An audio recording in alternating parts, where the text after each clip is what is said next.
আজকে সকালের মেনুতে ছিল ফুলকো ফুলকো লুচি আর ছিল হচ্ছে আলুর দম।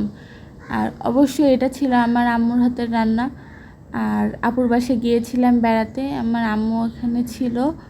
তো সকালবেলা দুই জামাইয়ের জন্য, নাতির জন্য, সবার জন্য আজকে সকালে বানানো হয়েছিল আলুর দম আর লুচি। এবং আসলে সবার মার হাতের রান্নাই সবার কাছে পছন্দ, মায়ের হাতের রান্নার সাথে কোনো কিছুর তুলনা হবে না। তো আর এটা ছিল মানে কি বলবো, যে এত মজা ছিল যে আমাদের লাস্টে কম পড়ে গিয়েছিল, সবার ঠিকমতো পেটটাও ভরে নাই। যাই হোক, আলহামদুলিল্লাহ, আম্মু যতদিন বেঁচে আছে আম্মুর হাতে এরকম মজার মজার খাবার জন্য খেতে পারি।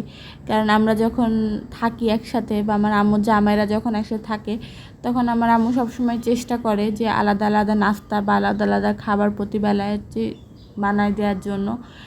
সে কোনো খাবার এই বেলার খাবার ওই বেলা রিপিট করে না সাধারণত, এবং সে রান্না করে খাওয়াতে খুবই পছন্দ করে তার জামাইদের।